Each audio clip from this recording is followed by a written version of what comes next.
Hi, today on Ask and Answered, we have a family law attorney with us. What's the situation with the family law courts right now? What is the best advice if you're considering separation or going through a current divorce? Come find out on Ask and Answered. Hi, this is Richard Wong with Viridian Mortgage, and welcome to Ask and Answered.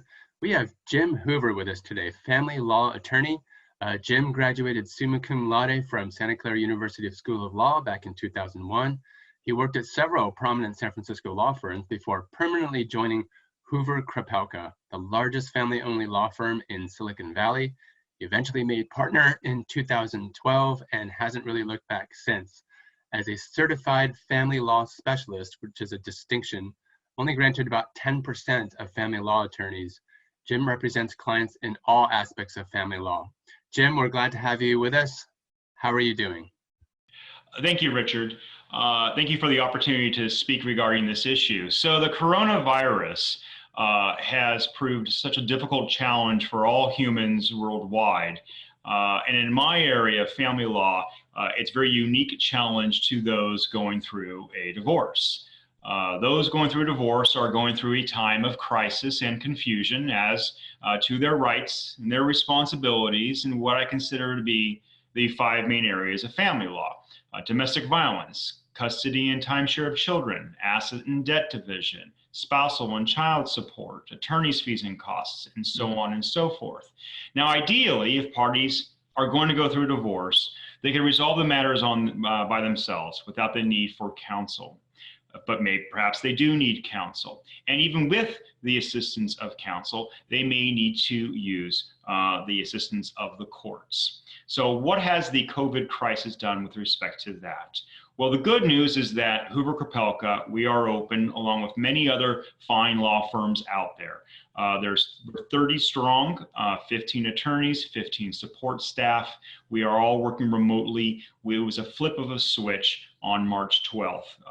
We were on the right side of the closing and we'll be on the right side of the opening due to our concern for the health of our employees and the health of our clients. Was it voluntary or were you considered an essential business? We're an essential business. However, we're going to follow the law and we're going to follow the governor and the guidelines. But more than that, we're going to follow what's most important for us, which is the health and safety of our clients and our staff. So we are an essential business, but we insisted that everyone go home on or about March 12th. And then it came out on March 16th. Obviously, we had to. So we're available remotely and via Zoom. And we've had business as usual for March and for April, not only with new divorces, but also with the associates being able to address all the issues of our clients. The courts are not, and that's the issue we have. Good people on both sides having reasonable disputes regarding issues of custody and timeshare and support. They're not able while they're able to retain counsel, they're not able to have those matters resolved by the courts if need be. And the courts are doing the right thing. The courts have shut down to about, I'd say, 5 to 10% capacity because of the gatherings that could occur there. So what they're essentially handling are extreme domestic violence cases that are brand new and emergency custody issues. To demonstrate, Richard, how extreme that is, I have 300 family law cases and not one of them in the last 8 weeks have been to court. Wow. So yes. So it's really only reserved for like temporary restraining orders and just cases that require more urgency. Right. So even the courts are actually open in those cases? They are. In fact, you could go down to the court and the court is open, but it's extraordinarily limited. Okay. So what does that mean for the good people out there, husbands, wives, and others who are going through this? Again, it's important for them to be educated as to their rights and responsibilities. We are here for that. Other good family law counsel out there are there for that. And we always offer a 1-hour complimentary consultation to address that. Okay. But what I tell those consultation or clients who exist at Hoover Krepelka, let us use common sense. In fact, that's my last part of my email tag is please remember, we are human beings. Use common sense, use empathy, use compassion for your children, for a person in your life who you may not get along with, who may have been terrible to you, but who once was someone who you married and you wanted to marry. That person's a human being as well. So apart from domestic violence, when we look at custody and timeshare, I tell my clients, follow the court orders, follow the shelter-in-place orders, and treat every situation the way you would hope the other parent would treat the situation. How have you found that, especially now that spouses have to spend almost all day together, and if one of them, or and God forbid, both of them lose their jobs or have restricted income, it makes for their relationship to be even more tense. So have you seen that? Have you actually seen an uptick in activity?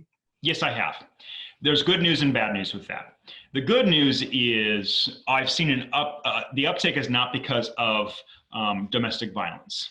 It's not because of physical abuse or overt verbal or emotional abuse. Yes, if we're on LinkedIn or we're reading social media, it's an easy pat theory and a concern by many that there will be an increase in domestic violence. I mean, heck, Richard, your wife's probably not all pleased with you at all the time, and my wife certainly isn't pleased with me all the time at home. Anyone who's watching this video, I challenge you, if your spouse, if you could state that your spouse has been pleased with you every minute of the day for the last 2 months. It's about how much square footage you have in your house to separate yourselves during the day. True. But what I am finding is not the domestic violence. I'm finding that people who are human beings are taking a good look at their situation that they have. And that's not something we all do. We don't like conflict on the most part, and it's easy not to address the issues in your marriage. It's easy to have distractions. Go out for your 1-hour bike ride, go to the gym, go meet your friends, go take care of your elderly parents. Those are things that during the shelter in place, you weren't able to do. And you are now in home, looking at your spouse, looking at yourself, and doing some of the hard work. And I believe if one was doing that hard work earlier on in a marriage, in year 1, 3, 5, whenever the honeymoon period is over, there would be lesser divorces. But we can't change what's happened in the past. So what I'm noticing in the shelter in place is that people not able to go to the gym, not able to see friends, not able to do things, they're taking a good look at themselves and realizing, is this something that I really want? And can I work on it, et cetera? And what are my rights? There definitely has been more time for us to contemplate things like that. And in that sense, you sound a lot more like a psychologist than an attorney. And like, how often do you feel that way in your normal routine and in your practice? I feel often like a psychologist. I am not one. And so what I know is to make sure that my clientele and my consultations have a good support group. That's something I always address in every consultation is what is your support group? Because it's not me per se. I'm only someone you'll talk to on an occasion to address your rights and responsibilities and educate you. But I want to make sure you have someone who you can talk to. So you must be a good circle of influence around people who would be able to fulfill that need. Absolutely. From therapists all the way to mortgage brokers like yourself. We have a lot of good networkers I shouldn't say networkers. We have a lot of good colleagues to support our clients. Right. Well, on the brighter side of the equation, have you seen people come in for prenups for marriages, or what's been happening with the weddings that have been delayed or modified? Have you seen any activity there? Yes, I have seen a lot of the weddings being continued, and hence the prenuptial agreements not being as urgent to prepare. And so I have seen that. I have not seen people wanting to get married, because I'm on the opposite end of that. So I don't see people. I don't see it in that regard. Right. But there are also a lot of good stories out there.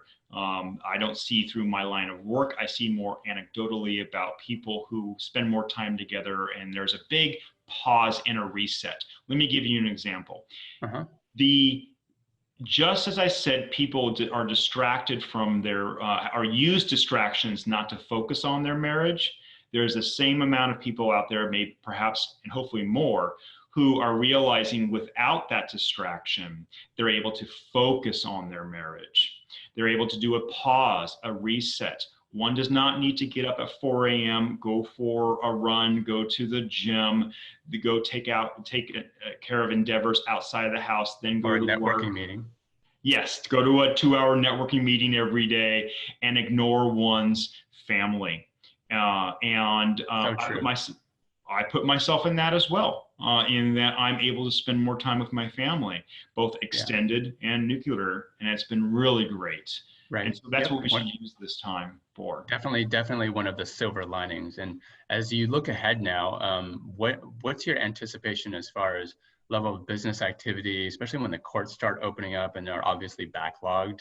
Right. How are you preparing to handle for kind of that inevitable when the floodgates open level of business? Sure. Our primary role is to educate. We want to educate everyone as to their rights and responsibilities. How do we do that? Well, first of all, we have to be out there. We have to people know that we exist, and it's thanks to colleagues like yourself, Richard, and other colleagues out there. My wonderful wife, Michelle Hoover, who is our community relations director. And so we want to make sure people know they can always come to us to be educated as to their rights and responsibilities. However, as I said earlier, we're only one part of the puzzle. The other part is if the parties cannot agree and counsel cannot agree, what's the next step? So it's our hope that the courts will be open as soon and as safely as possible. Right. We are preparing that may not be until the end of the year for some matters. The good news is that at Hoover Krepelka, we are fully 100% capable to handle anything remotely. We've been that way for several years. It's thanks to our employees who asked for a more healthy work-life balance. And so everyone has laptops at home. Nearly all 30 of our employees have laptops at home and can work from home. So we, right now, they're all, even though I have the brick and mortar sign behind me, which I like to look at to remind me that, yes, that exists and I'm paying rent on that, everyone's working from home. And I do find that when we open, we'll be busy. We check our metrics on a monthly basis, and March was fine. And yes, April was fine. And we're going to be okay. We're not going to lay off. Everyone's going to be just fine at the firm. And that's great. Yes, it's great because I think it's companies like yours that know how to pivot in crises like these that will survive long term. And even when things do open up again, quote unquote, there's still going to be issues that aren't going to return us back to 100% normal. For example, the sheltering and the social distancing in your field, you're going to see that a lot with like child custody, for example. What if one of the spouses is not adhering to the social distancing requirements? Are you going to be seeing a lot of that? Yes, we've already seen it. And again, it's the common sense empathy that we hear the judges tell our clients in court that we are now imparting on our clients, or we continue to impart on our clients. And I tell my clients the following. Treat the situation as you would request the other party to treat the situation. I have written the actual letters to the opposing counsel stating that no, husband should not have his personal trainer come to the house every day. That is not an essential business. So that should not be happening. However, to get more into the substance of it, A court would treat that as a parental conduct order and not as a timeshare or a custody order. What's the difference? The court is focusing on the child's best interest. So ideally, if I had a judge in front of me and I was addressing that issue, simply the judge would say, sir or ma'am, please use some common sense. Please follow the shelter in place. Please don't endanger your children by bringing other people there. We're going to keep the timeshare the same. We're going to keep the legal and physical custody the same. But please use common sense and empathy for the mother or the father of your children during this time. Yeah, that's stuff we should have learned in grade school, right? So much of it is. And, what I've done, Richard, is after 16 years of being in court, I've kind of heard the same speech, and it's a good speech from the courts to the parties who need to hear it. So I've edited, I'm not the author, but I've edited this 200-page document, 200 plus or minus page document, that are the do's and don'ts for parents. Starting off with, if you're going to go for a divorce, you're going to go through a divorce, what should you tell the children? What are the 100 things you should consider in a parenting plan? How you should treat the other parent? And the shelter in place is exactly one of those things to address. Yeah. Right. Well, that's great. Any last parting words of advice for clients, or even just the consumers out there who are just have questions about family separation, or maybe if they're already in a current divorce situation? Yeah. What's your parting advice to them during this pandemic? There's a phrase I use. I started over a decade ago when I went to court and I met my client outside, and she was trembling and she was scared and she was, I think, crying. And it was going to be a difficult hearing, and I didn't know what the outcome was going to be. And it was scary for her. And I couldn't tell her with certainty what was going to happen. But I used this phrase: everything is going to be all right. Everything is going to be all right. And that's something I could tell everyone out there. That's what I would tell them. I tell to each one of my clients when we go to court, and I'm going to tell it to my clients going forward, my consultations, my networking partners, my colleagues. It's going to be all right. Right. I couldn't have said it better. I often take a step back the last 6 weeks or so.